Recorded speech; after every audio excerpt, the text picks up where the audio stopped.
Well, everyone, we owe Tebs a very big thank you, and you'll see why right now. Look what he's found us.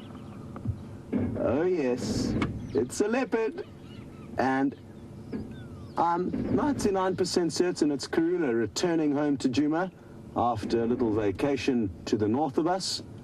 And the reason I'm convinced it's her, it's because the leopard we were tracking earlier, as I told Brent over the radio, we assumed to be Shadow, just judging by the movements of her tracks. And that was the benefits of actually backtracking, because when I realized it was Shadow, then I thought it would be worthwhile coming here. And how lucky do you get? Not much luckier than this, I don't think. How awesome. Tebs just said calmly, leopard. I said, sorry, what? He said, no, the leopard's just there. Awesome. So we tracked one leopard and then found another without tracking it, thanks to tracking the other one that we didn't find. How bizarre. Now it is fairly thicking here. Oh, she's had a meal, it looks like. Nothing too big, but her belly is certainly larger than it was yesterday morning when we last saw her. So she's had a successful 24 hours and managed to feed on something. Who knows what? Maybe it was something small that she caught and consumed the whole animal. Or maybe it was something large that was stolen from her. Hard to say.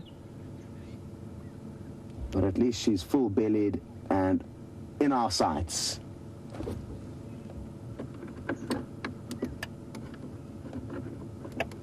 Absolutely beautiful. I love watching them move through thick bush like this. And oh, she's just caught a baby duiker.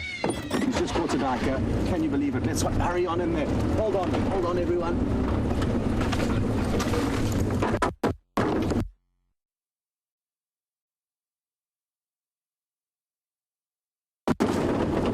There we go.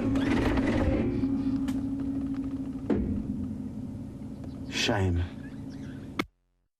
Baby duiker, it's still alive, and she's just busy suffocating it. It won't take too long, but it does depend. So if any of you are sensitive, you may want to return in a few minutes, because this little duiker is going to struggle.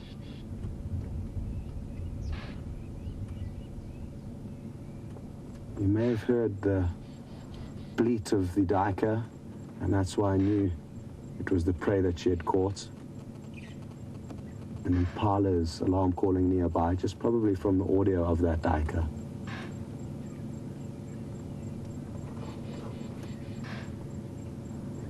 Whew.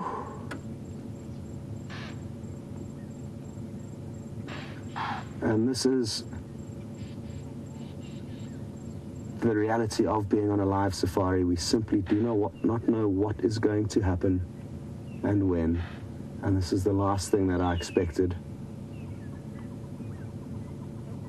But great fortune for this leopard. Let's just watch what happens now. She's looking around very cautiously, because she knows that hyena could come racing in onto the scene, and if they do, thankfully for her, because it's only a small kill, she will be able to scramble up a tree. But we do need to be ready for some quick camera work here. She's just making sure we're not interested in stealing the kill. And Shane's duiker is still not quite done yet.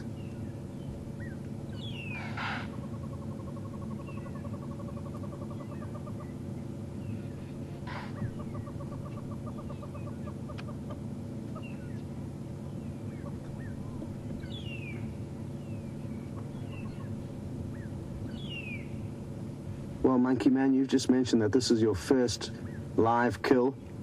It's my second, and I've been here over a year, so we can all consider ourselves lucky. Interestingly enough, she was the very same leopard that I have seen my one and only live kill with.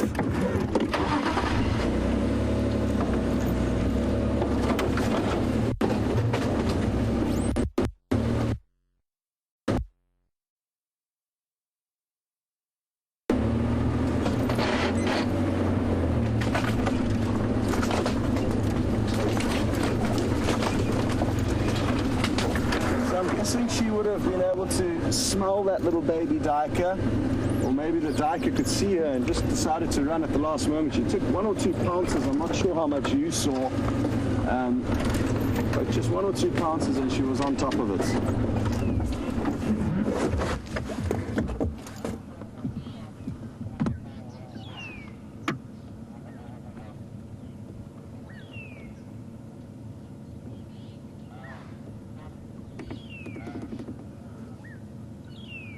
And Penny, you've made a great remark, and that is that even though she was full belly, she's still gone ahead and made this kill.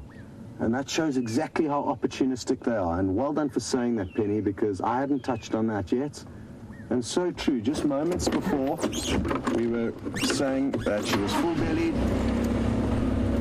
But they don't know when their next opportunity is going to arise. Certainly not a piece of meal like this. She literally just had to do a hop and a skip, and she had a nice big meal. And it's going to be interesting to see where she's taking it to now. I mean, she may have a specific tree that she knows of that she's used before in this area, a nice big marula, or she may just be wanting to find some thick bush where she can stash this kill. Shame the duiker's still not dead yet.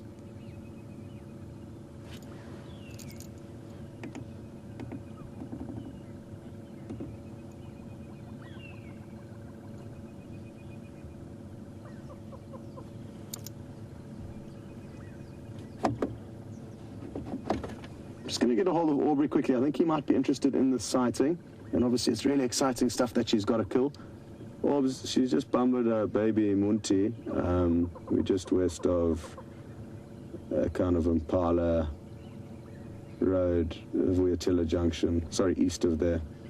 East of Sandy Patch, rather. Yeah, it looks like she's going to probably try and stash this kill somewhere under this fallen down knobthorn tree, I'm guessing. Oh, shame. And she's going to put down the duiker, and what we may see is that she may actually play around with it a little bit. It's more often than not young leopards that will do this, but the duiker is not dead. And now it's going to regain some strength and may well try and run off. Let's try and get a bit closer.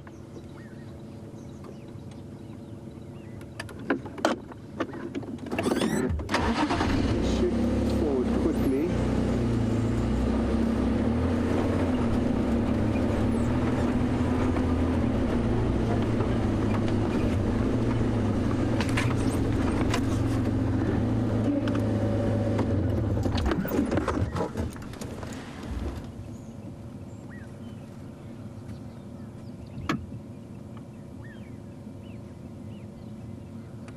This is fascinating behavior because the duiker is not dead yet, and she's gone quite away from it. Now, she may have paralyzed it. She may be confident that she knows she's paralyzed it.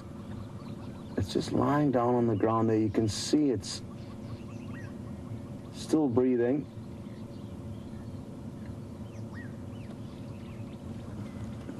And she's probably just taking a moment to catch her breath. Not uncommon, because she would have only been able to breathe through her nostrils while she was clamped down on this baby duiker. The duiker's still kicking away here. Shame, and I know this is hard, but it is nature, and this is just the way it happens out here. Certainly not easy for us as humans to watch and not feel sorry for this young duiker, of course. But we do need to remember that this is just how nature unfolds sometimes. I'm remarked by the fact that she's happy to move so far away from this kill. And I'm just going to ask Tebs to give you an idea of where she is now. It's going to be difficult. I think she's somewhere in there, Tebs. Yeah, there you can get a glimpse of her. And she's just laid down. Unbelievable. I'm fairly confident that she's aware that she's paralyzed this duiker. The duiker is just flailing around on the ground now. And that's what makes me think that it is in fact paralyzed.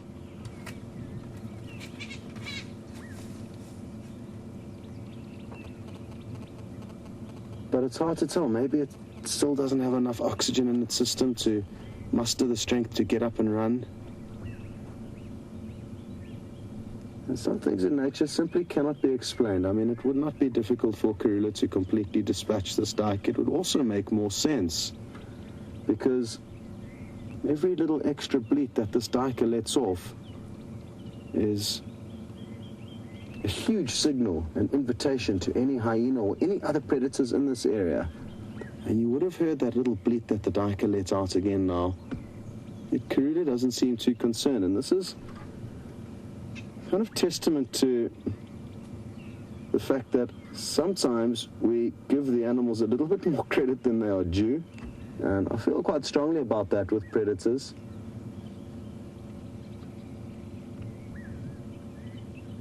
Some very exciting prospects. I've just heard through the radio waves that Ephraim has found some lion tracks that may head into Nkuhuma.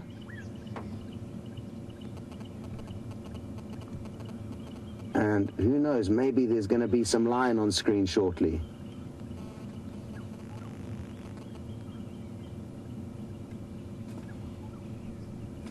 So exciting prospects as we watch this very, very difficult sighting, but very, very good prospects for a big cat morning.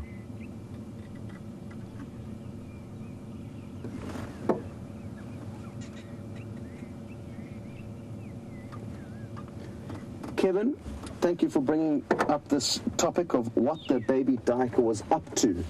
You mentioned that it must have been lying, hiding in wait, and you're spot on. That is what duiker will do. A lot of you may also be wondering where its parents were, and the parents will head off in search of food and leave the youngsters hidden. And because they are so small and can camouflage so well, as long as they lie in wait and don't actually move, their presence will be difficult to detect. And I'm just going to creep forward a little bit, and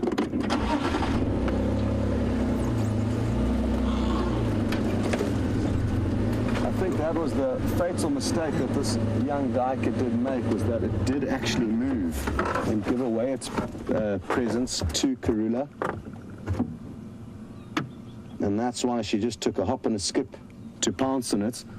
And I've actually got a video on my Scott Dyson Safari's Facebook page of when some friends came to stay with me, Dave and Alan on safari, and in that video you can see a young baby duiker that we found, and it lay in wait. It knew we were there, and I had my GoPro within 6 inches of it, and it still kept dead still, hoping and knowing that keeping still is their best option when anything dangerous does pass by.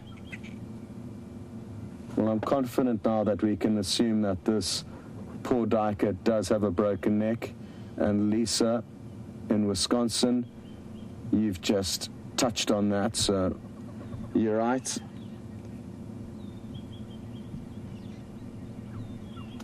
And like I said, very, very difficult.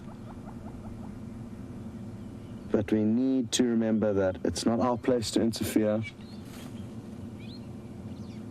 and that this is simply the way Mother Nature had it planned out.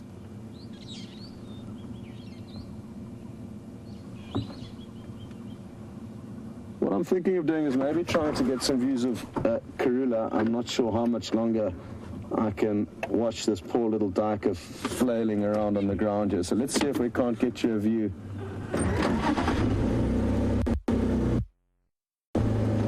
The Queen of Nkuhuma.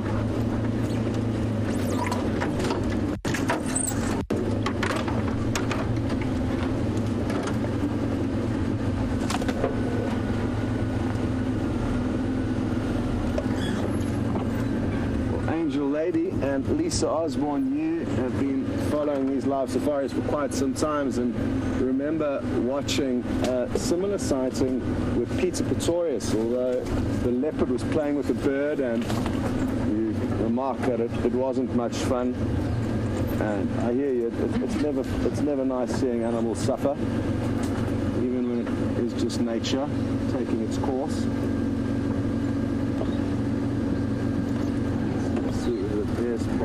starting to think it's just about here. And look at her panting with that full belly.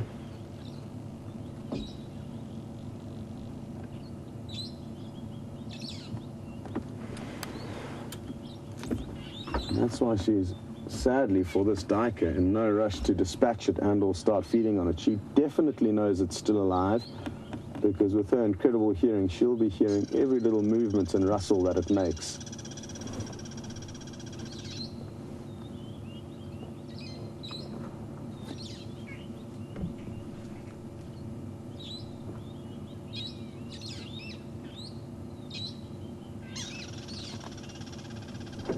Crested barbets and parrots crawling around us. And if we had just arrived here now, you would almost assume that absolutely nothing has happened. And we wouldn't assume that there's a poor baby duiker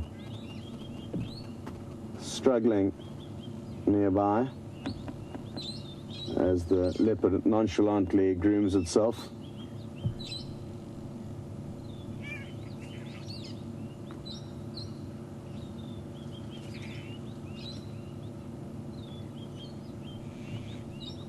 Hello to Hannah, and you ask if I have ever interfered.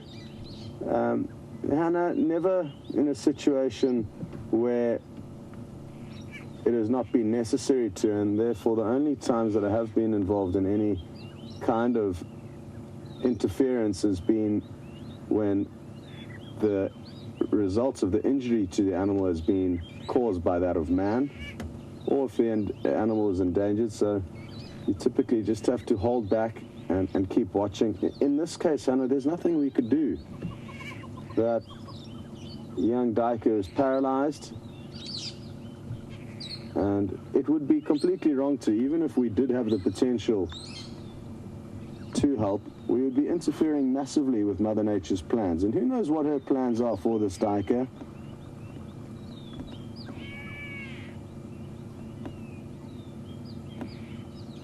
Now, you're not going to believe where you're about to be taken to, and I guess I'm just going to leave you to stew with that thought on your trip across. Enjoy.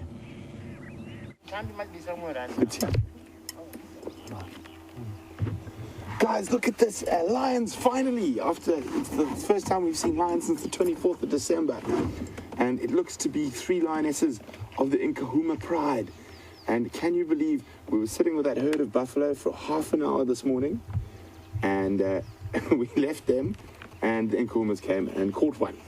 So our timing was a bit off, but luckily here you can see it's a young sub-adult buffalo. They've been making short work of it.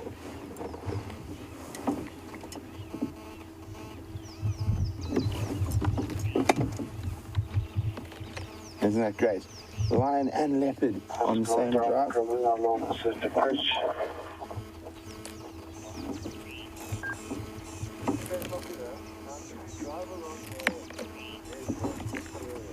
And both animals have got kills this morning. Isn't that wonderful? And I know a lot of you guys really excited to see the Nkuhuma pride. I know it's a big favorite of a lot of the viewers, and I don't think this is the first time I've seen it in probably 2 months. Yeah, you? More. Yeah. So obviously not the full pride here at the moment, only just 3 lionesses.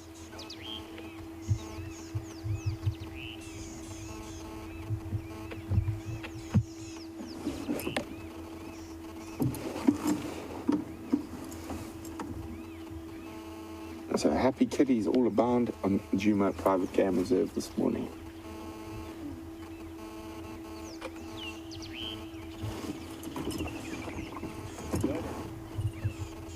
Oh, there's a male here as well, right at the back. We'll go have a look just now. I did think Ephraim saw them with a Birmingham male yesterday.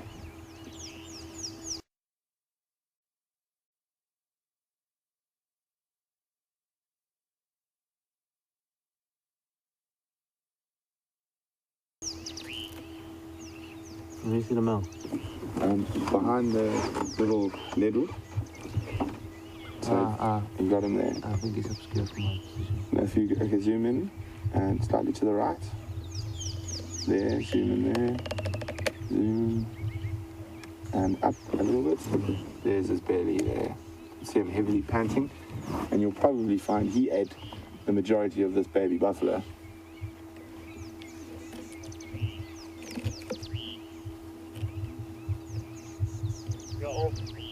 Look at this beautiful light.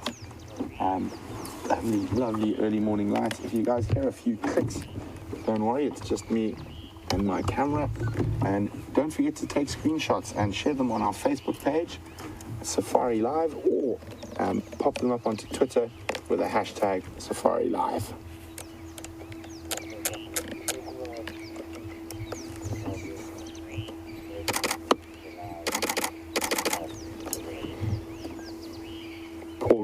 Is being a comedian this morning and making a play on a terrible song from the 90s and says, "Who let the lions out?"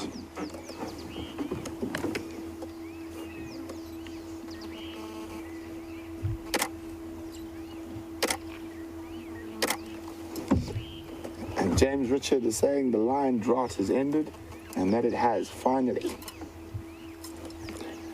We were joking around in camp last night, Scott and myself, and we forgot what lions look like. We decided they were cat-like animals, but we weren't 100% sure. Now this morning I can definitely say they are cat-like animals. And going one step further, they are cats.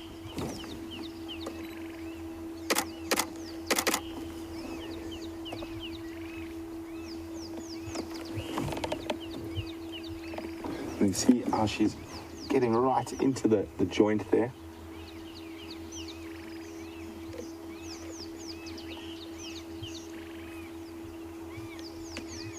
Using her premolars and molars. So unlike our molars and premolars that are quite flattened, lions are sharpened, and the premolars are often used as cutting teeth. And you imagine a very strong set of side cutters or pliers, but with a more jagged edge, being utilized to often cut open the skin of animals and also get pieces of meat off. There we go, see how she turns her head to the side, and those big white teeth, the canines, those are used more for the killing.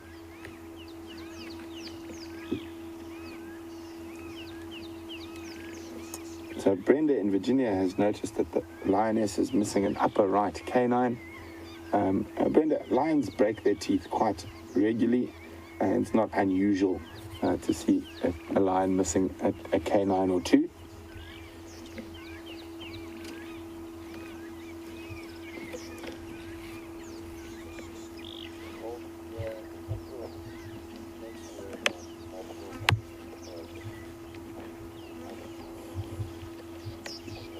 Lovely soft light. Well, we'll come back to these girls in a minute or two. Let's go see which male that is. Morning, madam.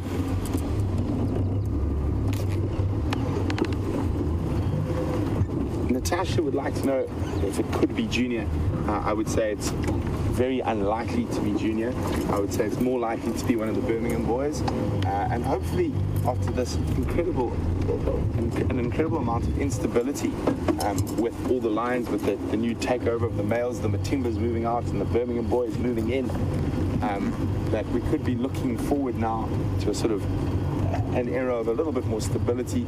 And I know a lot of you are going to be wondering, are we going to get cubs soon? I don't think so. We're probably only going to be getting cubs if the Nkuhumas have started mating with Birminghams over the last sort of 3 months, add another 3 months, so at earliest probably end of June, maybe even as late as October, we might be seeing first cubs from the Nkuhumas. So what lionesses do when new males come into an area is that they will come into what is a false estrus, and they will do that to ensure that the males, oh look at that, isn't that perfect timing? And I think that definitely looks like one of the Birmingham Boys.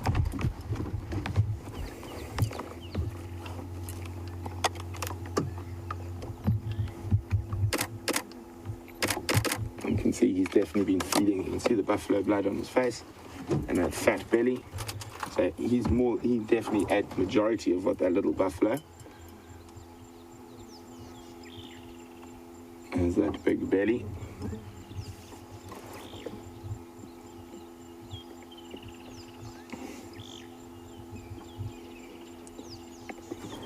Hello, big man. Nice to have you visiting. So, as I was saying, females come to a false estrus, so they will mate with the new males, but it's very seldom that will actually end in cubs. And the reason they do this is they don't want these males to now be kicked out in sort of a very short time, 2-3 months again. Oh, boof, back to sleep. So there we go, one of the Birmingham Boys with a big belly.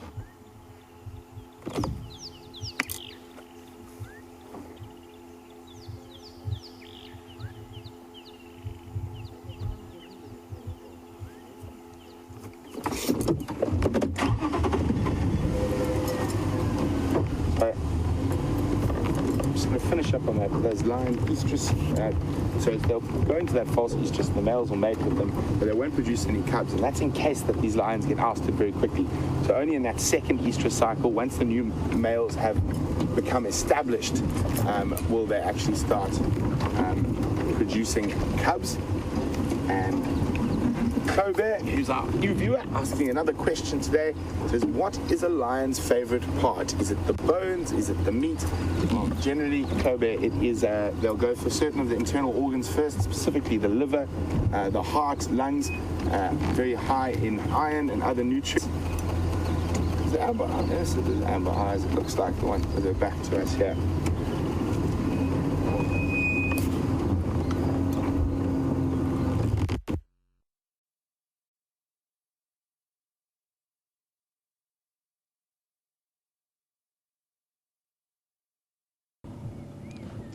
Well, Brent's just lost signal, but that's not a problem because we are in such luck today. Finally, some lions, and not just any old lions, the Nkuhuma pride, one of the Birmingham Boys, and a kill.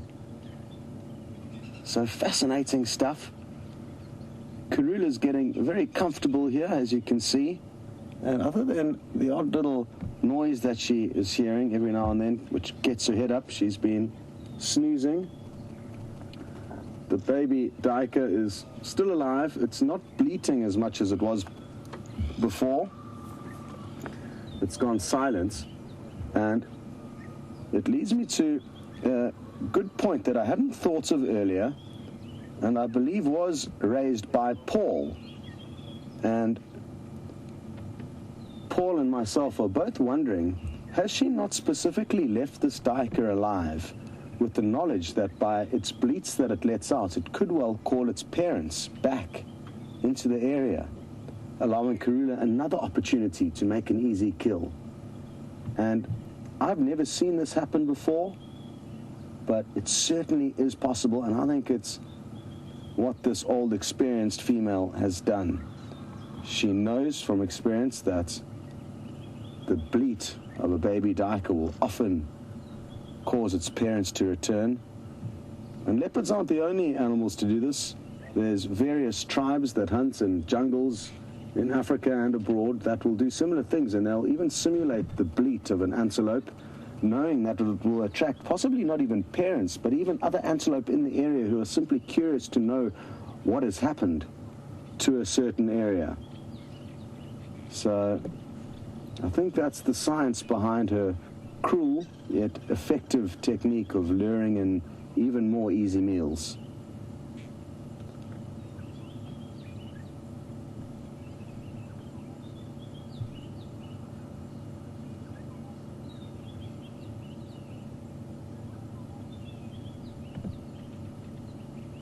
Well, the good news is that Brent has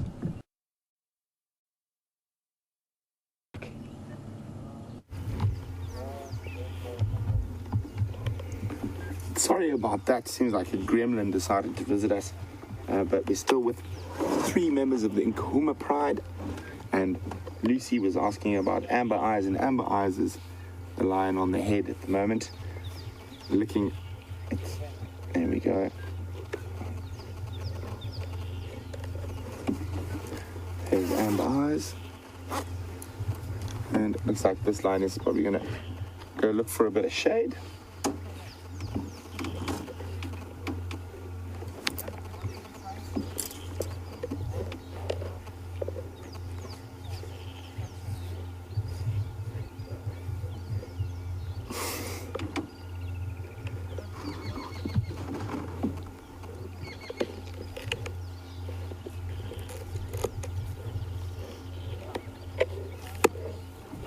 So Margaret in Kansas is wondering whether this is from the herd this morning. Well, Margaret, what happened, it is from the herd this morning. We were sitting with the herd, and after we left them, the lions came through. So at least my ears weren't lying, we were in the right spot.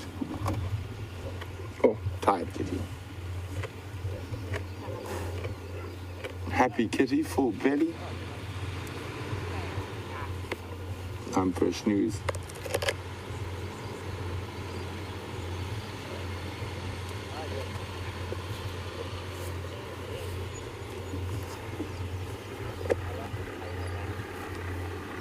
Isn't this stunning?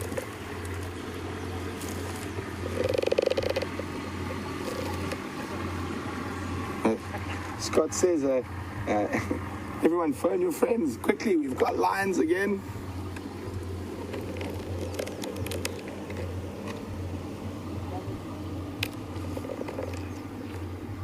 So the drought is over. Hopefully they hang around for a little bit.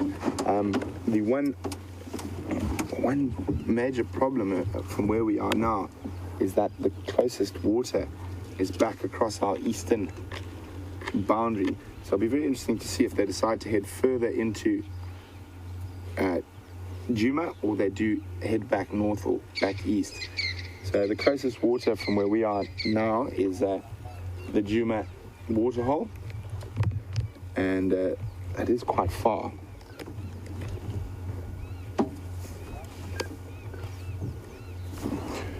Sorry guys, just got to turn the radio up a little bit. Ephraim's left, so we're the only one there, so we need to, if someone wants to come here, we've got to let them know what's going on.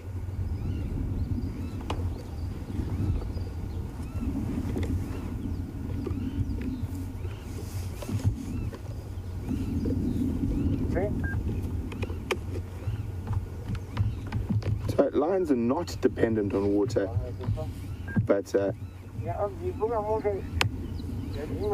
they quite often like to drink water after they've finished a carcass. They'll often go for a drink after they've finished a big meal. And they actually need to, they can get enough blood.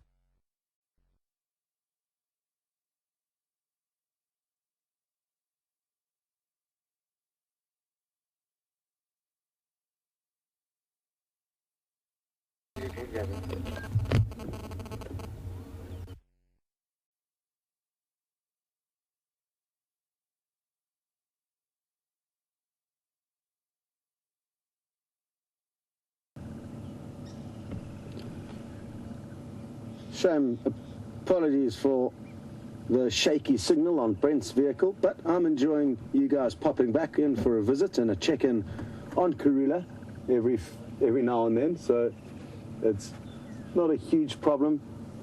As you came across to us, Karula poked up ahead again. It's been predominantly flat on the ground, and we can show you the little duiker. It's still in the same place. I know a lot of you have been phoning your friends and spreading the word about the huge luck that we're having on SafariLIVE this morning. So thank you for that, and good idea from Brent. The duiker straight in the middle there, Tebs. If you just zoom straight in, there we go. Not easy to see. It's kind of below that main green branch. So it is still in there. Still alive, sadly, in there. You can see it struggling. And let's hope that it doesn't struggle for too much longer before Karula decides to put it out of its misery. But judging from her behavior, I don't think it's going to happen anytime soon. As I said, she's been predominantly head on the ground until she hears a strange noise. But she is probably hoping to be the duiker's parents in search of it. But she will again be cautious. She'll know that these noises may have attracted animals, and even her scent trail will attract hyena that are passing through the area that will come in and just see that there's not an easy meal lying around, which in this case there is. So if a hyena does arrive, we are certain to get some good action. You may have heard a loud kind of drone temporarily there, and there was a massive wasp called the spider hunting wasp flying around us. They've got what sounds to be a diesel engine, and they are incredibly powerful, hence that loud drone that you hear. And the reason they need to be powerful is that they hunt large spiders, essentially African tarantulas. We call them baboon spiders here, but they are part of the tarantula family. So that's what you may have heard there.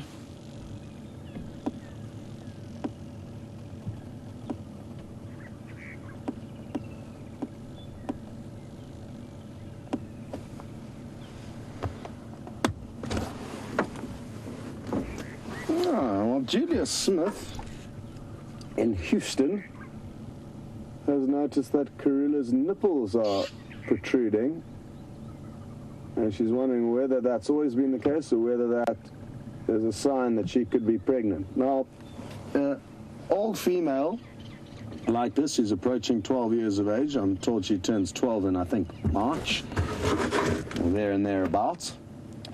But an old female like this will have very prominent nipples, as would a lioness. And I'm not going to continue this. I'll let Brent finish this question off, or I'll finish it off later. We need to get you across to the lions.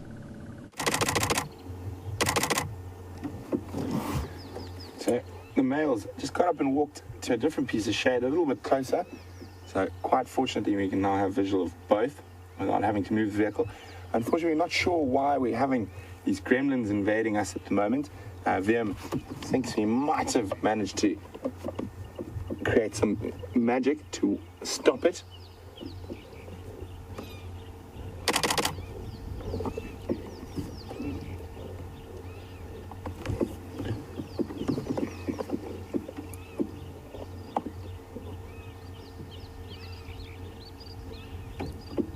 Oh, time to go to sleep.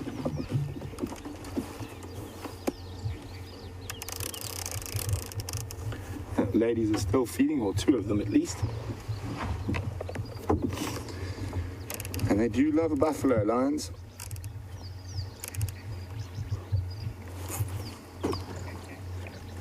Especially since it's very, very dry. We haven't... the buffalo are moving huge distance between food and water during these very dry times. It obviously puts a little bit of strain on them. So you do find... during the winter season, our dry season, and now that we're in a bit of a drought, or we're in a big drought at the moment, the lions are killing a lot more buffalo.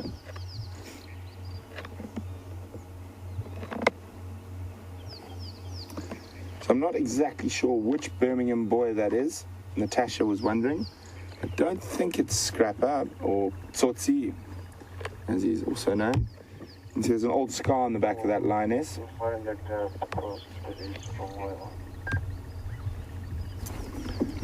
So it could be from fighting for food.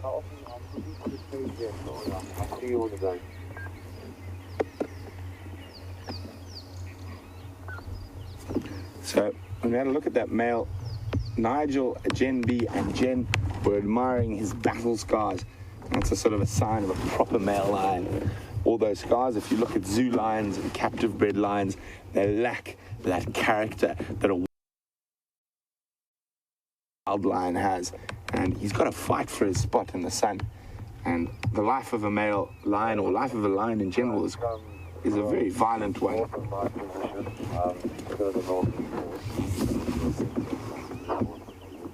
But they've got incredible capacity to heal, and what we would often consider to be a massive injury is just a couple of weeks of limping and stiffness for a lion.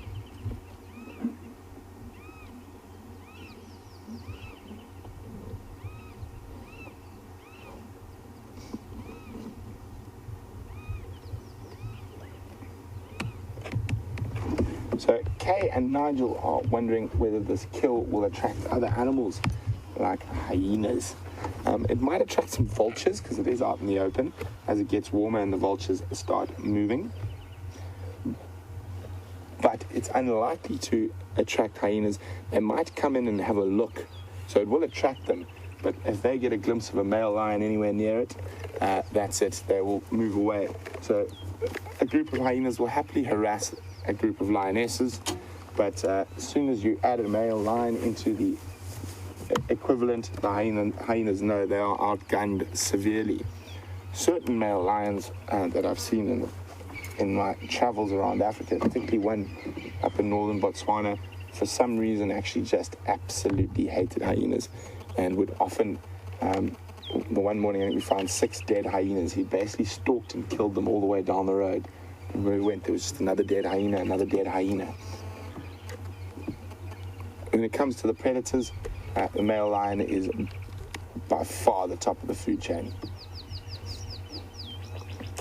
These guys probably weigh around 190 kilograms. A very big male lion can weigh up to 230 to 250 kilograms. And the record largest wild male lion ever recorded was from Namibia, which was just under 300 kilos. Absolute beast. I'm going to try and remember the maths now. So if I remember, 90 kilograms is about 100 pounds.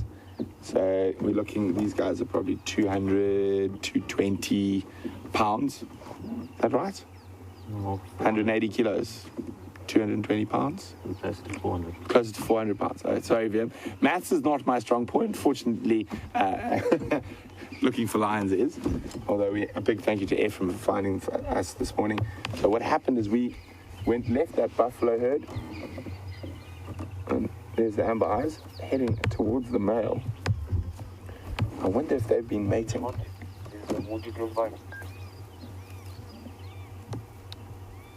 Morning, Abel.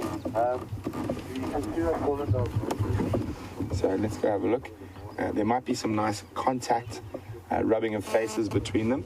So get ready with your screenshots. I've got my camera out and ready as well.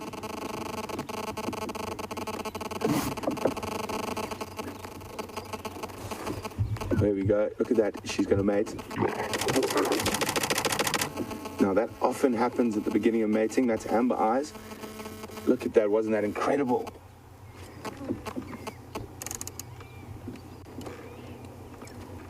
So I was wondering if he was hanging around because one of the females was an estrus or a false estrus. And a cat's penis is barbed, so it can actually be quite painful. And when they mate, and that's why often male lions and male leopards will bite the nape of a female's neck. Isn't this incredible? She's coming right next to us. I mean, there we go. She's urinating right next to us. That should bring him in. We might get ready for this. Oh, he's going to chase them. Well, maybe it is Crapper. He's got a very... No, it's not. I don't think so. Wium, what do you think? I don't know. Unfortunately, I haven't spent enough time with the Birminghams to know them that well, but he's got a very fresh scar across his right eye.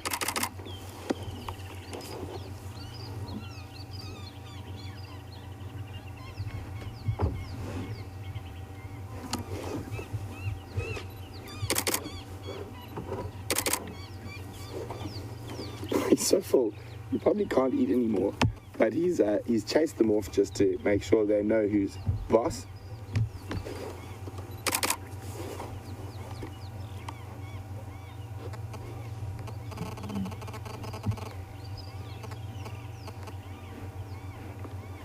So Lucy in Columbus is wondering, is this not possibly the 3 Sticks lionesses that were with some Birmingham boys to the east of us yesterday? Lucy, at the same time, these lions were found. There were 4 lionesses not far from here yesterday with another Birmingham boy. So I'm pretty sure this is the Nkuhumas, and that one female very much looks like amber eyes. He's probably going to move this carcass into the shade now as it gets a bit warmer.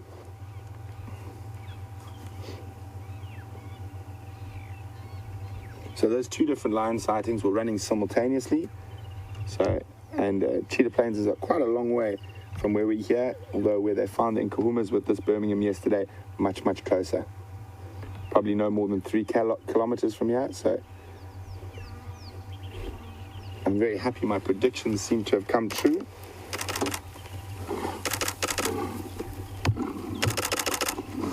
Taking it off to the shade.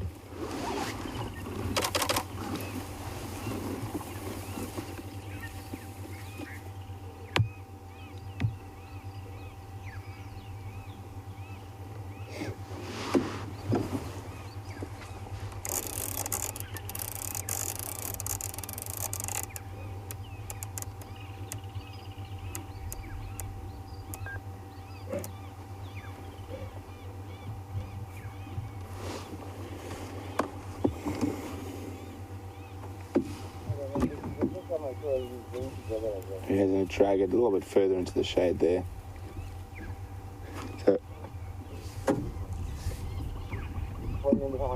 Brenda in Virginia is wondering how many lionesses are now on the Nkuhuma Pride. I think there's 4, possibly 5. I'm not 100% sure. As I said, I haven't seen them in months. And I think more than likely the 4 adults. I'm not sure if one of those sub-adult females has survived. Look at that. And he's gonna try stuff his face some more. They have a very, very fast digestive system, so they are able to munch through mountains of meat. And Brenda's also wondering when was the last time Junior was seen. Brenda, I cannot answer you that. I haven't seen him in months. And with the Birminghams being spread out over the vast area they are, it's very unlikely that Junior will be around. If he probably hung around too long, it's very possible that the Birmingham Boys would have killed him.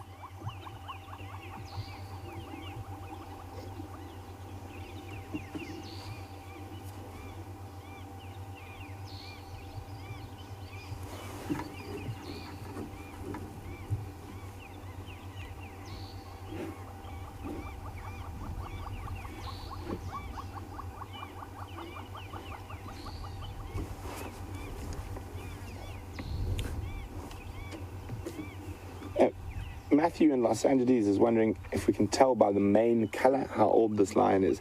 Matthew, this lion's just over 5 years old, so coming into his prime. And you can see all the Birmingham Boys, their manes have darkened since we first started seeing them and got bigger. But you do get male lions that retain a relatively blonde mane. So color of the mane isn't the best indicator of age. And sometimes size isn't either. But we know these guys are probably just over 5 years old. And that very distinct scar over his right eye is going to be a very nice identifying indicator for this lion in particular. I don't think it's Scrapper. He always looks like, or Tsotsi. He always looks like he's got a black eye. With a nice scar like that, I'm almost tempted to call him Scar. What about you, Wium? Still fits the... Does fit? Or Scarface rather than Scar.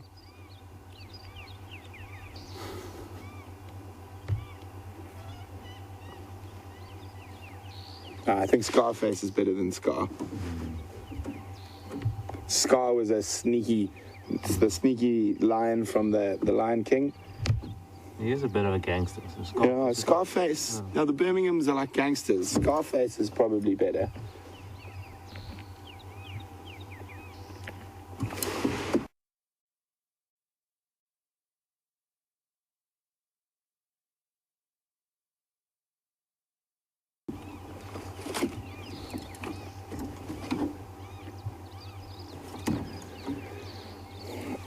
So Safari would like to know what is the male-female lion ratio in the area. So at the moment, because there's been a pride takeover by these Birmingham Boys, so there's 5 male lions, and at the moment, as far as I know, they have sort of mating rights with 2 different prides, the Styx Pride and the Nkuhuma Pride. I'm not sure about the Talamati pride. They seem to still be with the Salati males, and that's further to the north of us. So I think, as far as I know, there's 4 lionesses or 5 lionesses possibly still left alive from the Nkuhuma pride, and I think there's probably 4 or 5 Styx lionesses. They're not often together anymore, but seen in 2s and 3s. So we're probably looking at 2 to 1, actually, lioness to male lion, because obviously when they've come in, they've killed all the cubs. They've actually killed quite a few females as well. And that actually often happens during male lion takeovers, where they'll try to defend their cubs or territory from the new males. These new males are now pretty much set, and they are dominant males over the vast majority of the northern Sabi sands. So a coalition of 5 males, and there's probably 10, maybe 15 females in the area. 10 for sure, maybe a few more.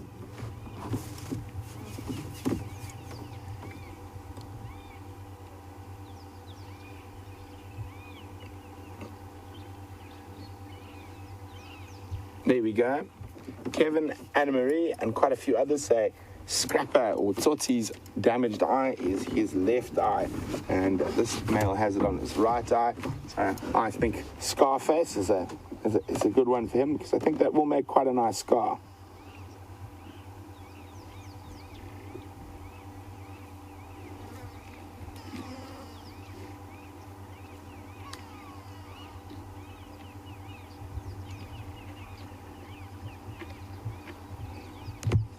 So Blair Sinclair says this male was in a fight with one of his brothers in Mala Mala a few days ago.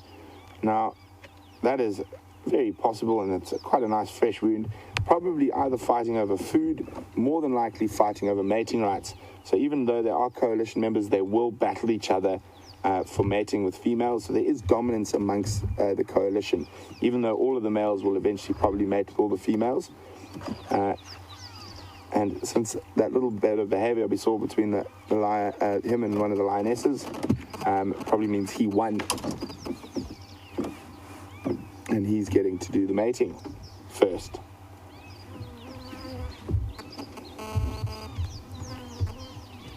And we must always be careful to refer to lion coalitions as brothers.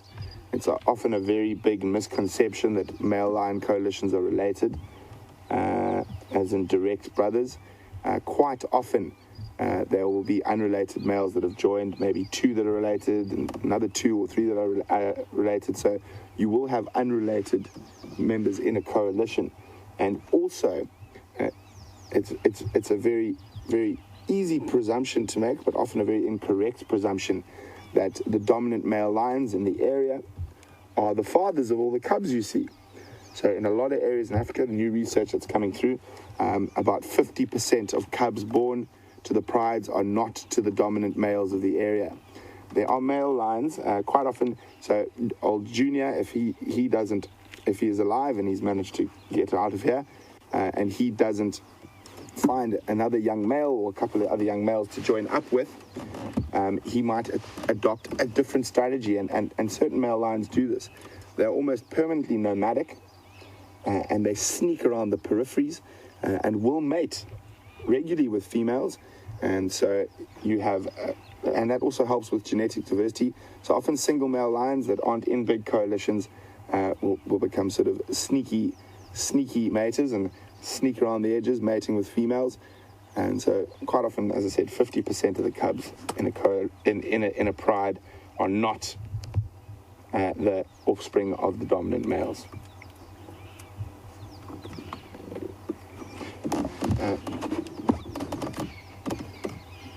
So while we sit here to see what plays out, I'm hoping once he's finished munching a little bit, he might meander over to the ladies looking for some loving. But till then, let's go see Scotty, who's still with Karula.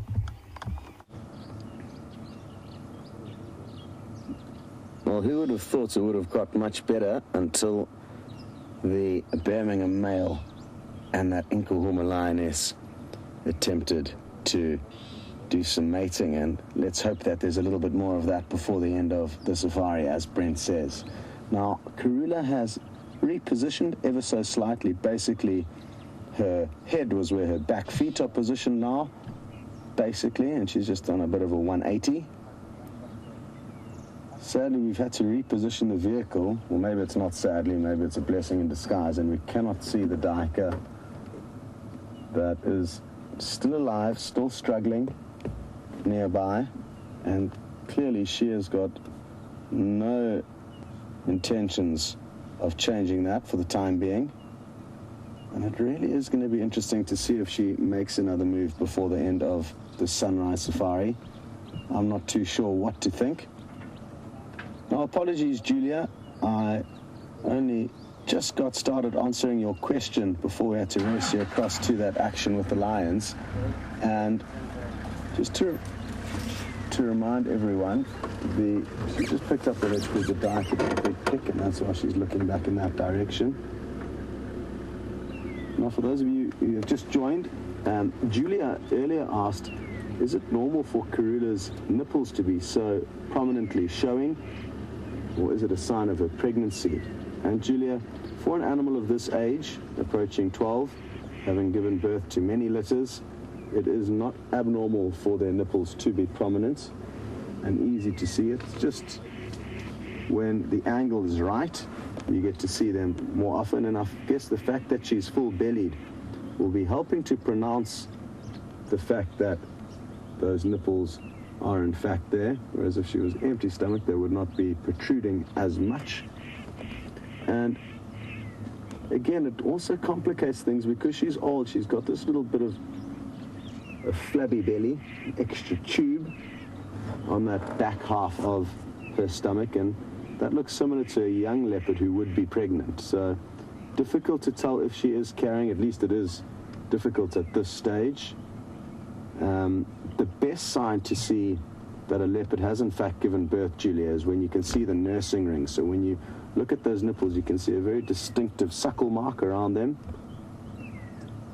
And that's a sure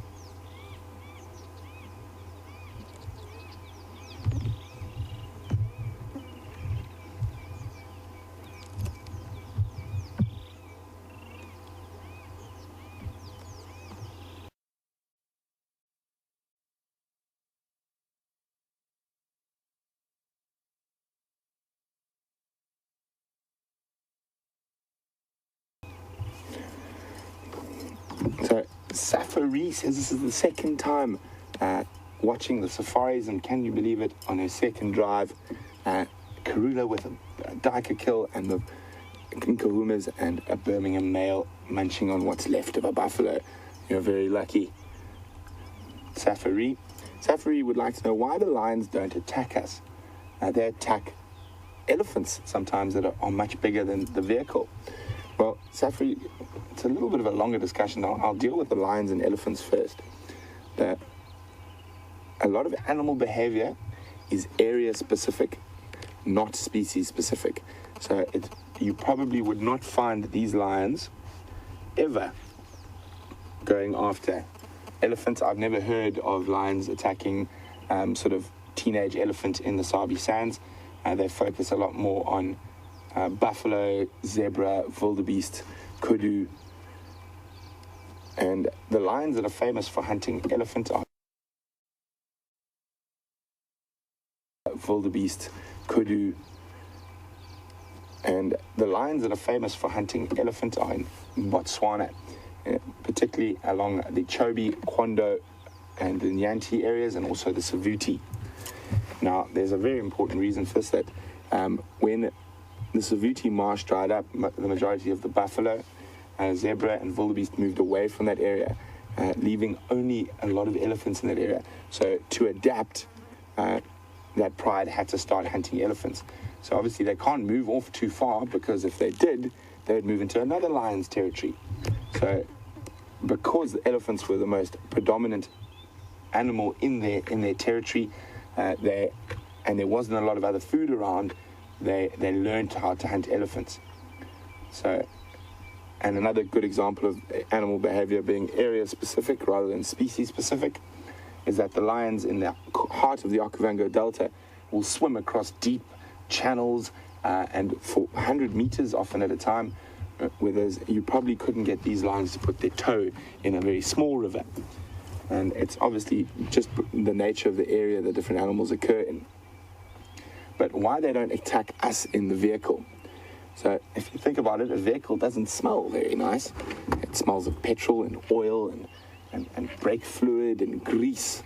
And to a lion, that isn't very, very appetizing.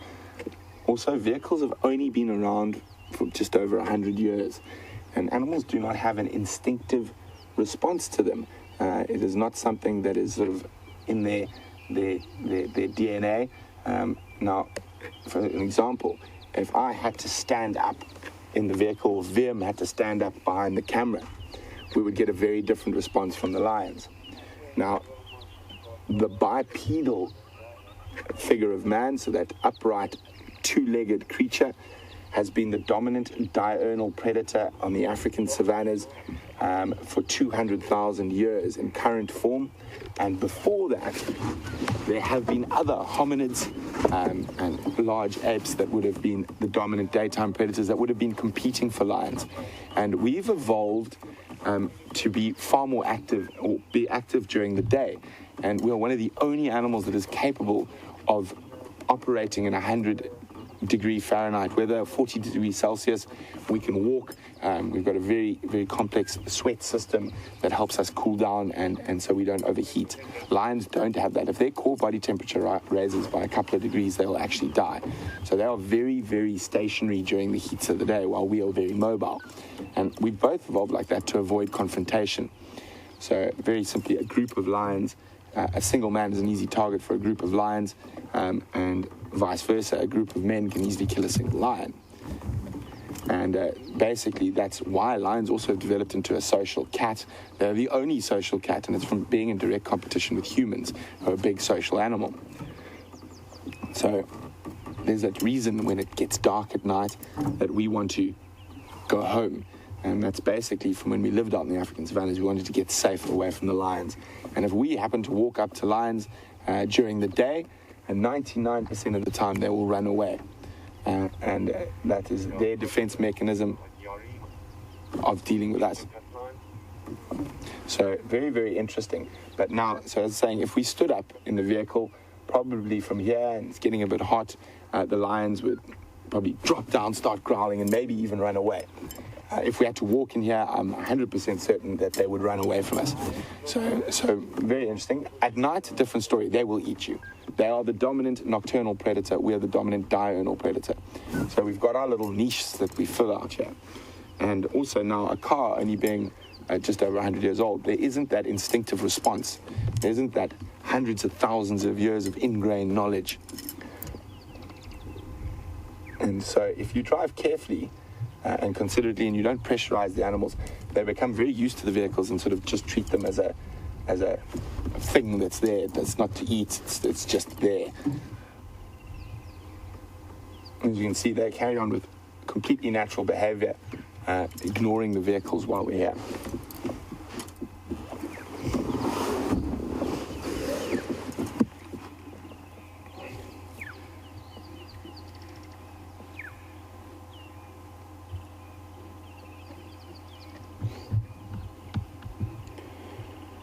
So Kush on YouTube's wondering, you see lions on kills and leopards, and they quite often lick the animal before starting to feed. There's a couple of different reasons. A lion's tongue is like sandpaper. I mean, if they had to lick us on our soft human skin in one spot, they would actually take the skin off. So what they're doing there is quite often they're just licking some of their hair out of the way before they start feeding. Unfortunately for them, they do swallow a lot of hair. The hair is keratin, and same as fingernails, and they're unable to digest that. So often they'll cough that up in hairballs. So on this animal, the stuff that a lion can't digest is the hair, the hooves, and the horns, which are all made up of the same substance. So a young buffalo like this, the lions will break up quite a few of the bones, but still some of the bigger leg bones will be too thick for them, and also probably some of the vertebrae. They will chew the edges off the vertebrae, the sort of wings that the muscles are attached to. There we go, he's doing that right now. We heard that crunch.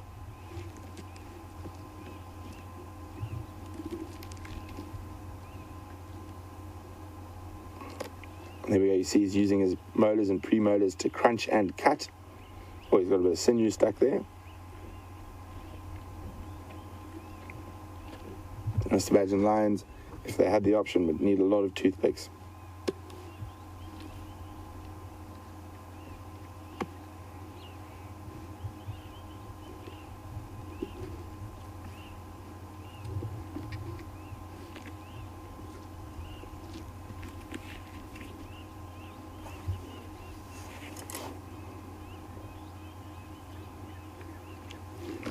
So Sharon in Pittsburgh has noticed that this lion's mane extends below the neck down to sort of his chest area, and she'd like to know how far can they extend. Again, that depends on the individual lions. Lioness is up again, and she hasn't got as much food as the other two lionesses. We see their bellies are much more full. She might try sneak in, and we could get a little bit of action if she does. But sorry, Sharon. So that some lions' manes will extend all the way to their back legs even, but like there was that hairy-bellied Matimba. So the evolutionary reason for a lion's mane is protection. When they fight, obviously it protects the vulnerable areas around their neck. No, she's deciding discretion is the better part of valor.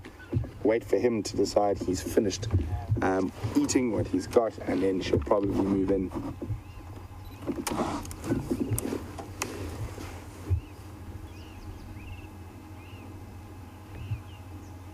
So she looks like she might come look for a few more scraps around the kill site. There is a bit of meat right here next to us for him.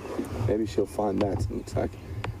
So that looks like where they caught it right there and started feeding, which is right next to the vehicle. We'll show you now. There we go, and you can still see there's a little bit of scrap meat. Ah, no, she's heading back towards the other ladies.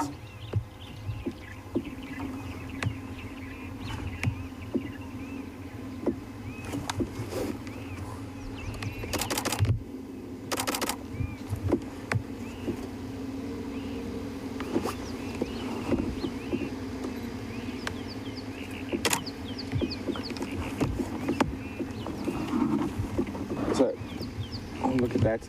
Some little face nuzzling.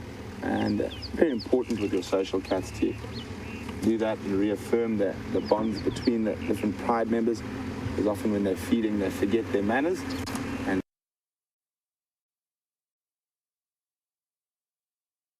beat each other up.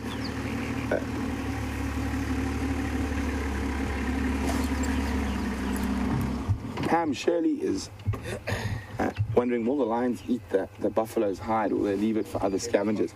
Pam, it all depends on how hungry they are. Sometimes they will eat the hide completely, other times they'll leave it. Young buffalo like this, I think they might eat the hide. Now, I wonder where she's off to.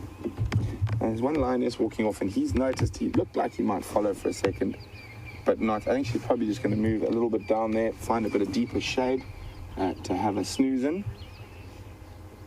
So this carcass is in an open seep line clearing, so they will move off to where there's a bit better shade now that they've got some full bellies.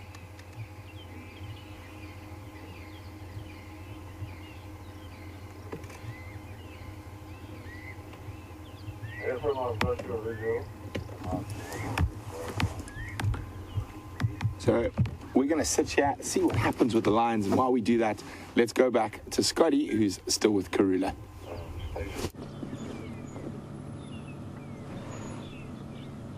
So, still some very tough images to process here. The duiker is in frame. It's keeping still at the moment, but it has been struggling quite a bit over the last few minutes. And imagine what a desperate situation that must be. Paralyzed, knowing that you've been caught completely powerless. And I'm sure the initial shock is, or has worn out.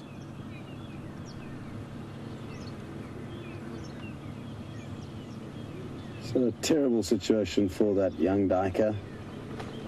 Not too sure how young it is exactly, and that right there is a good sign, because a yawn is an indication that this leopard may be trying to increase the oxygen levels in its body just before it becomes active. And let's hope it's deciding to go and dispatch this baby duiker and put it out of its misery once and for all.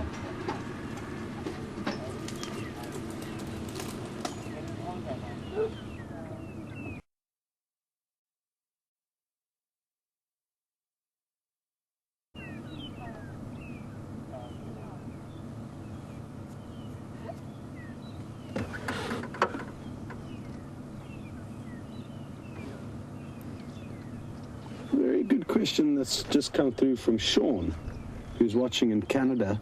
And Sean is interested to know what are the possibilities of this duiker having been injured before Karula arrived, and possibly by a snake bite, who knows.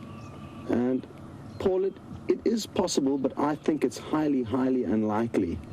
And I'm fairly certain, the way we saw her pouncing, that she did need to, in fact, chase after the prey and then catch it. But then Sean would like to know, on top of that, what is the likelihood of a leopard scavenging?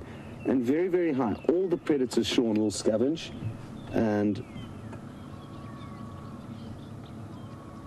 leopard are no different. Leopard will steal from one another. They'll steal from smaller predators. They'll even steal from a snake. They'll even feed on snakes. I've seen snakes with python kills. An African rock python can be huge. And I've seen 4 or 5 meter pythons draped over branches of marula trees that have been killed and hoisted up there by leopards. So, most certainly. And I must emphasize, Sean, that all predators will scavenge. Not just the hyena. Lion will scavenge probably more than any of the others, because they are the top of the food chain, and they can bully leopard, they can bully hyena in certain situations, they can definitely bully cheetah and wild dog. And come on, Karula, it's time that you go and put this duiker out of its misery. Come on, let's hope that she goes there. I'm guessing she's going to. I don't think she would need to reposition. She's in the shade, and the only reason she would be moving is to go, and I'm hoping, start feeding on that duiker. Come on, Karula.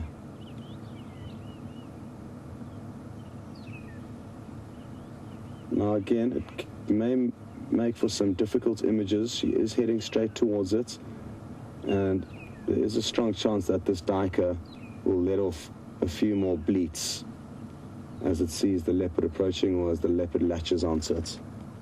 So be warned, this could be quite a sensitive viewing.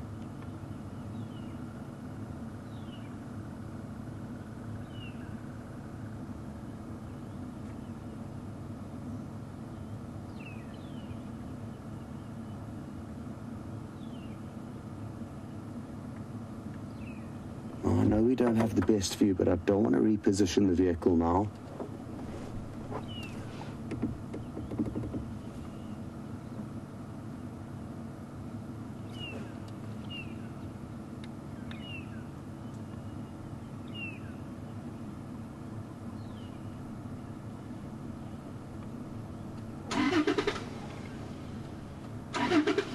Wow. That is not the result I was hoping for, nor is it the result that that duiker was hoping for.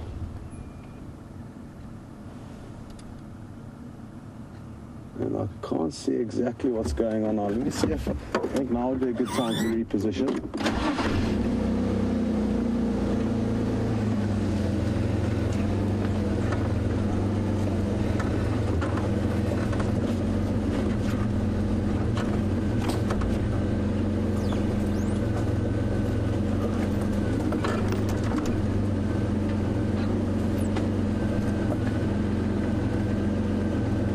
Try and work out what Karula's up to. We're going to send you back to the lions quickly.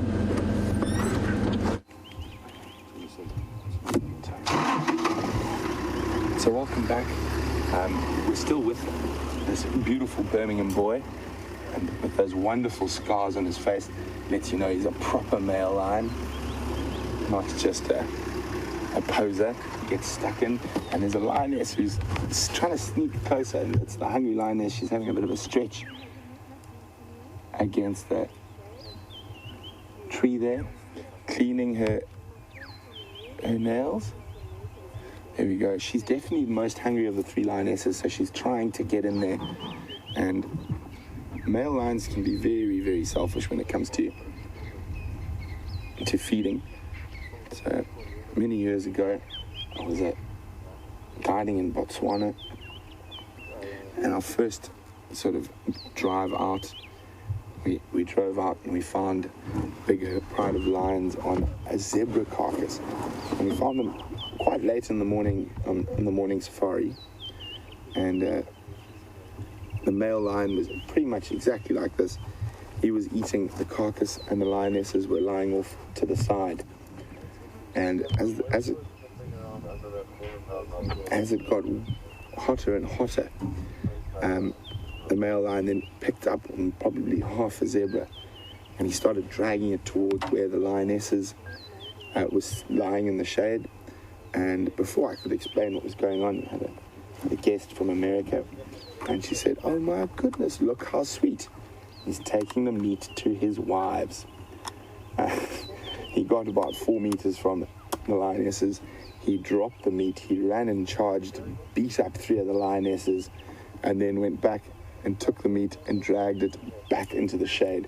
So he wasn't taking it to them. All he wanted was his shade.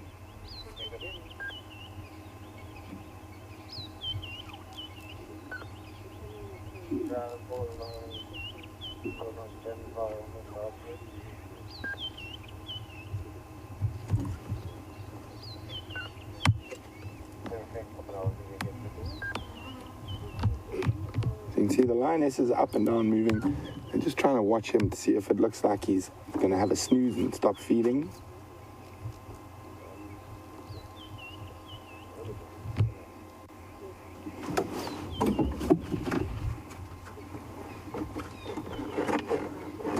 Debbie would like to know, do we keep a log to identify the different individual lions and leopards? We keep a log for Panthera Research Organization that we update every day, so they can maintain a sort of idea about the lions and the leopards in the area. For most of the lions and leopards that we see regularly, we will know 90% of the time who they are because of where their territories are, and we do spend a lot of time in this area, so it's a bit easier for us. Here we go. He's left the carcass.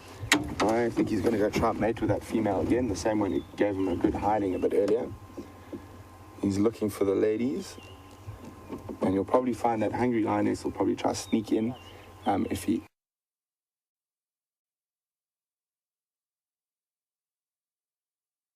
lies down here or moves further towards the ladies. We're just going to try and make sure we're in the right position. See immediately that other lioness on her way straight to the carcass. Here come the lionesses. Let's just get a little bit wider so we can see what's going on here. Just going to move into position. That one looks like she's coming into mate. You can see her flirting. That's lioness flirting. There we go. Lioness flirting. Oh, and he's not too interested. It looks like he's rather looking for a piece of shade. And the girls are moving in towards the carcass.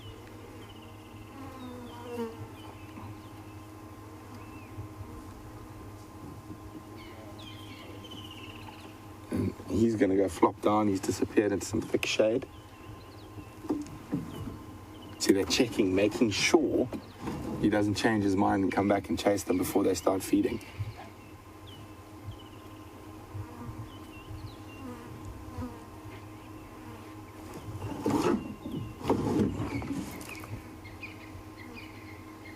So they're watching him. He's actually moved now. He's parallel to them. There he is.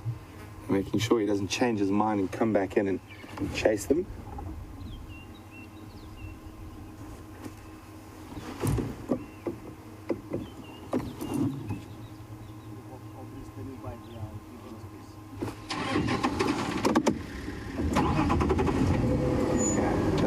start feeding, so let's move back up a little bit.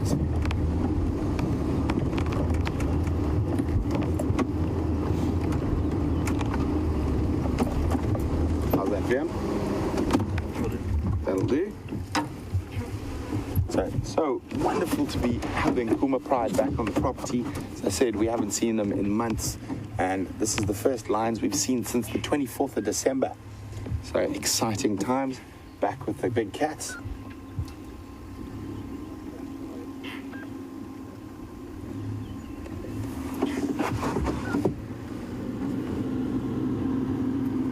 So a question from Macy, you would like to know, do lioness roar, or is it only the males? No, both sexes roar, and the females will roar to protect their territory from other females, like the males. So, but interesting enough, males can often dominate over more than one pride.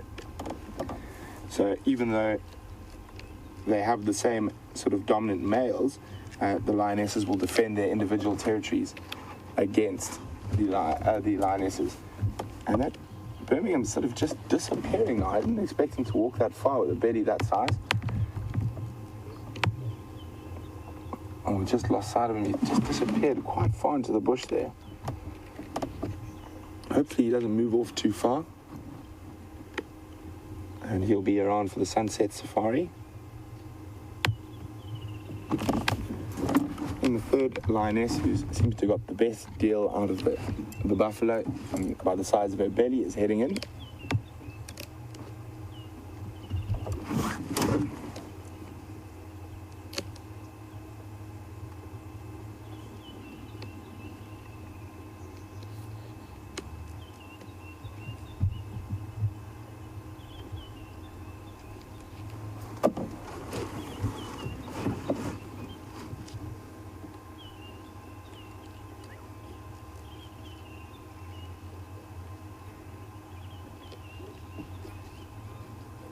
So Carl, who's a South African who is living in New York, says watching SafariLIVE and the lions with some American friends, and they would like to know, how many flies do lions eat in a meal? Well, probably not too many. The flies tend to get out of the way. On bigger buffalo carcasses, I suppose you could say they do eat flies, but it would be the maggots, the fly larvae that they would be feasting on. And lions and leopards are not adverse to eating completely rotten meat, and something that's been possibly sitting in the sun for weeks. Probably not weeks in the heat we have out here, but definitely days.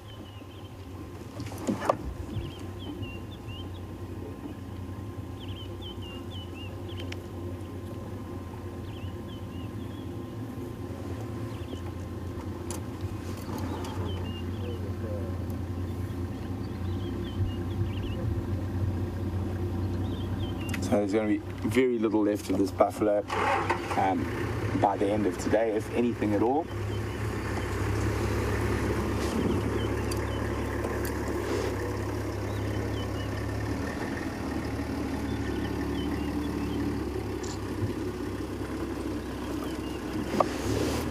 Lael in Washington would like to know, do they eat anything that cleans their teeth? Well, just the general use of how they use their teeth. Munching and crunching on bones does a lot of the cleaning for them. So they don't feed on any particular plant or anything like that that's going to help them clean their teeth.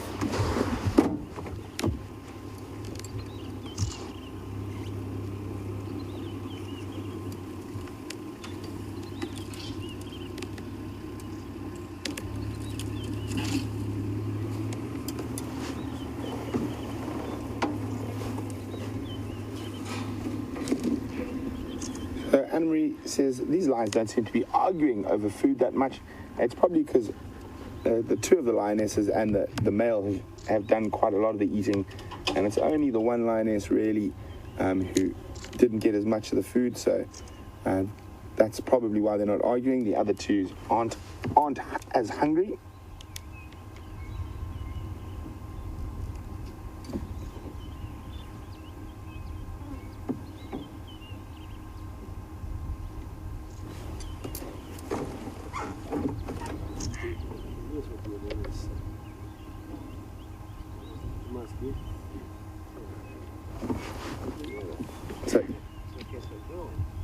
Jennifer in Missouri would like to know, is the lioness who's not eating just looking out for the one that is? No, Jennifer. Being a social animal, they quite like to be close to each other, but she's not watching out for the one who is eating.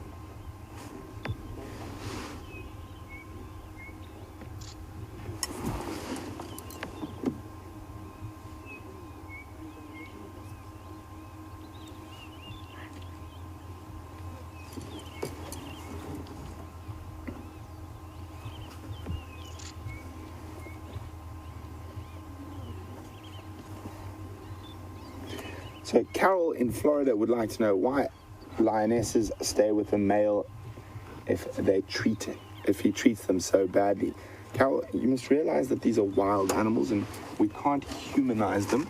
And that male lion, even though what we perceive as bad treatment, dominates and patrols an area around here to keep other males lions out.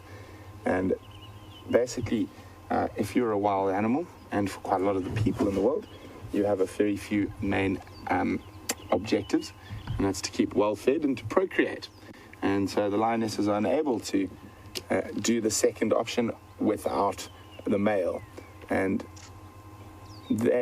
oh my goodness, we're going to cross across to Scotty, who's got possibly one of the strangest sightings we've ever had on SafariLIVE. Now, this is a first for me. And I know it's not easy to see at the moment, but there's two chameleons mating. Can you believe it? And big thanks to Ephraim, who miraculously spotted them as they bobbled from side to side in this bush willow tree. It's just a tangle of chameleon at the moment, but hopefully, if we're just a little bit patient, we'll get a few better views. Oh, there you go. Well done, Tebs. Found what looks to be the lady. The female's bigger than the males. And that's generally the case with chameleons. And this is the flap-necked chameleon. It's the only chameleon that we get in this area, so impossible to confuse with anything else. And it looks like the female's actually trying to get rid of the male, so I'm not sure. There, she succeeded. There's the unlucky male who's gone, oh, can you believe that? Did he drop to the ground? No, he's in the middle there. He's in the middle. Like looking like a... Oh, but he did drop though. Yeah, she pushed it. So Ephraim's guests kindly are helping tell us what's going on here. So you would have seen her pick him on the head there. Incredible. She was not interested in that, and possibly this male chameleon may find himself on the wrong side of the law this morning. And he probably fell down about a foot before he managed to clamber back onto a branch. I'm just going to try and creep forward a little bit more. Absolutely awesome. So who would have thought that chameleons would have upstaged a leopard kill? There we go. That's a better view. So this is the male, and isn't it remarkable how he can change color? Now, I'd suggest taking screenshots because you'll be able to compare just how quickly he transforms from this grey color. I'm guessing he's going to probably head back towards a greenish, more neutral color once things calm down. And if things heighten and get more aggressive, he'll probably go black in coloration. Tebs, why don't you go a little bit further up and find a female, because it's remarkable the contrast in coloration between the male and the female. Look at that. She's hard to see, but she's dead center in the middle of the shot. And look at how they kind of bob and weave as they move, and that's to simulate looking like a leaf that's blowing in the wind so that predators don't detect them.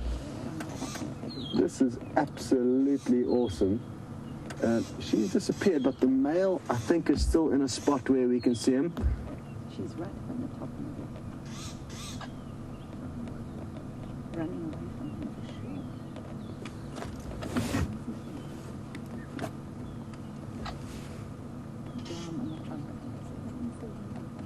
for sure. Well, we've just got a comment through from Kitchen, and I think, Kitchen, you're right, that the female got exactly what she wanted by getting rid of this male, who's still thinking about pursuing her. and Kitchen mentioned that she threw him down to the curb. I think he only got halfway down to the curb, sadly, as he miraculously managed to grip back on. But wasn't that wonderful to see how she really did attempt to teach him a lesson?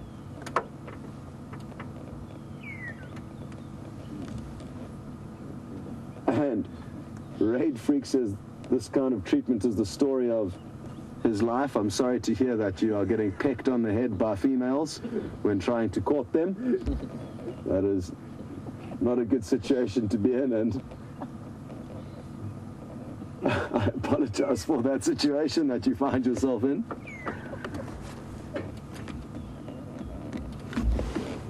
No, I can't see the female anymore. Apologies, Red Freak. You're a lady, so it's not a man that's getting the apologies. I'm getting confused here. Anyway, glad we've cleared that up, that you are a male and you are being attacked by women when you try and court them. Maybe you are using too forceful a technique like this male.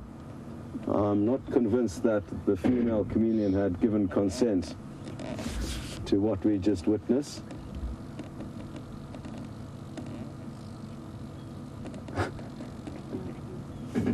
And you guys are throwing through some fairly controversial questions, so I'm going to refrain from answering them before I get into trouble from either of the male or the female sexes.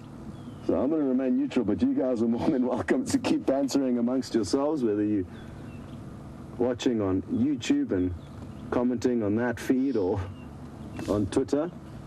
I just wanted to try and reposition and see if we can't get a view of this female. I'm happy to see that the male has kind of calmed down.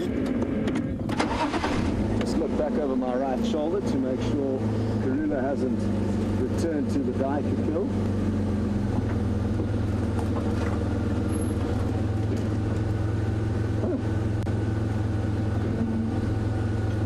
Chameleons are masters of disguise and disappearing, and this is a great example of exactly how well they do that.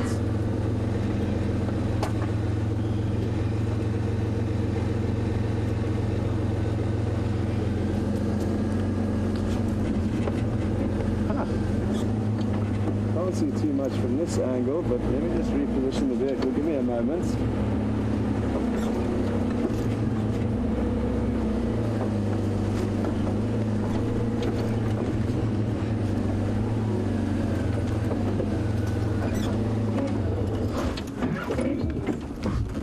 Okay, let's try and work out who's where. Okay, the male Tebs I can see. Sure, it's so difficult in here. But the male is in there somewhere. Okay, if you go a little bit higher up, he's just a little bit above where you are. If you zoom in there, you'll get him, I think. It's hard for me to see clearly on the monitor, but I'm fairly confident he is in that little spot that you're on, Tebs. Whew. Tricky business. What's remarkable is how that female's just managed to disappear so well. Possibly so well that now the male doesn't know where to find her. But he is slowly making his way further up this tree. But I can't work out who's where and what's at the moment. But wasn't that remarkable? And maybe Nikki and Kirsty in the final control could put together a little slow motion clip of that female pecking the male on the head. That'll be nice to see that slow down a little bit. It all happened so quickly that I battled to see exactly what happened.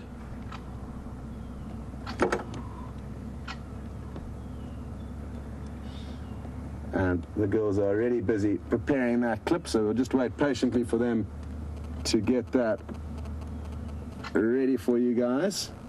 Now, let's try and work out again where this male chameleon is, because I know we can find it. So, this branch over there, Tebs, if we follow that up a little bit more, there's the male through there. Somewhere through here. But we've got different angles. Yeah, you can see him. And it's difficult to see, but he is in the center of your shot there. You can possibly, if you just go a tiny bit higher, Tebs, we might be able to see his head. Yeah, he is dead center in the middle of your shot, but incredibly difficult to see. At least you've got the male. Huh. Yes, I can see. It looks like Brent. And he's doing a great job using those chromatopores, which are the different little pigment cells that a chameleon will dilate or increase with certain different colors in order to blend with their surroundings. He's stayed this brown color, which is the color of the branches that he's on. The female was using a different technique of blending in more with the leaves with that green coloration, and I think she's winning because she is the one that's disappeared completely from all of our view. The good news is you guys are about to get a treat and watch the slow motion clip of this female teaching the male a lesson. Enjoy.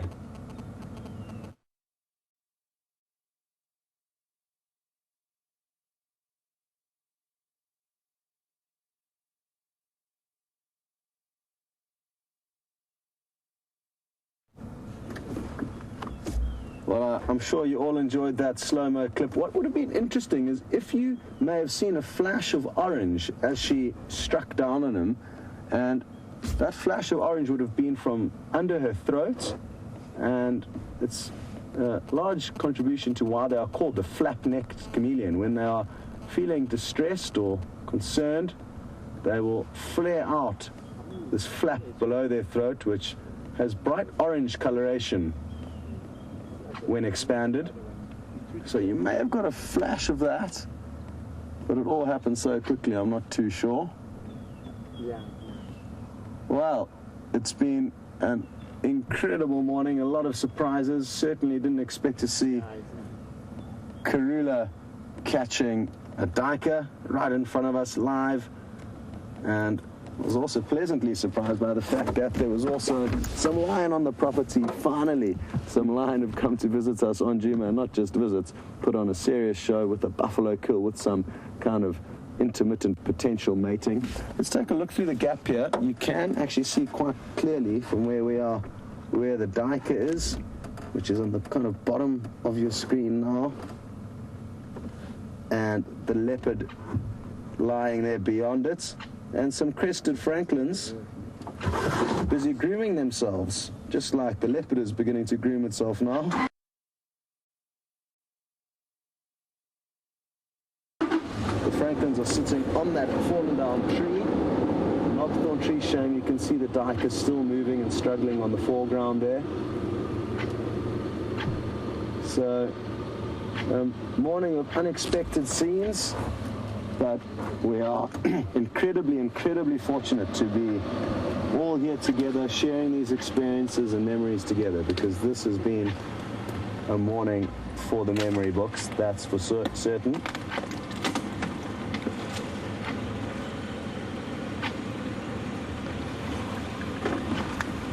Okay, everyone, well,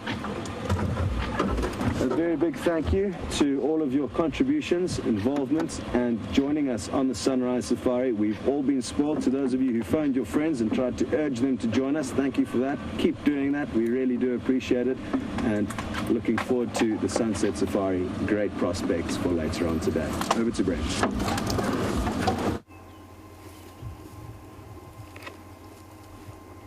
So, while you were with Scott and those incredible mating chameleons, the lioness joined, and they did have a little bit of an argument, lots of growling and slapping, but nothing too serious. What is she seeing? What's behind us, Phil? Oh, there's a hooded vulture that's just landed on the ground right behind us. And it almost looked like that lioness was ready to chase it. Okay.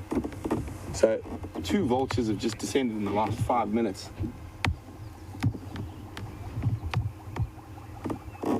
So he's right on the carcass, where the carcass was, picking on the scraps. And there's a possibility she might chase it. There we go. She's stalking the vulture. See her ears going flat a little bit. The vulture decided discretion is the better part of valor.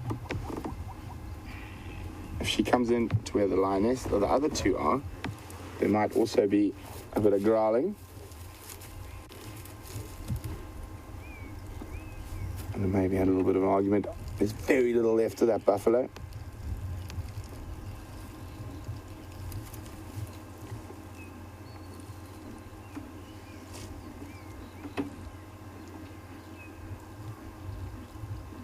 So, Clown Sharon says, with lions being back, is that problems for the impala and wildebeest babies?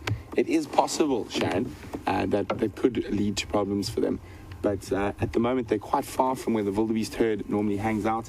We're right down sort of in the northeastern corner of Djuma. I am hoping they stay on Djuma, but they are very close to two different boundaries, the eastern and the northern. So, oh, there we go, growling. See, as the one comes closer. So, what an incredible morning it's been. Lion, leopard, chameleons, buffalo, and I can't believe we just missed those lions hunting the buffalo. But that's the way the bush goes. It is live, and we can't pre-plan everything. And it just happened this time to be a little bit unlucky. But hopefully next time we might be there from start to finish. But great to have some of the Nkuhuma girls back and a Birmingham boy around. And hopefully they'll still be here on the sunset safari. So for the last few seconds of drive, let's have a look at these girls.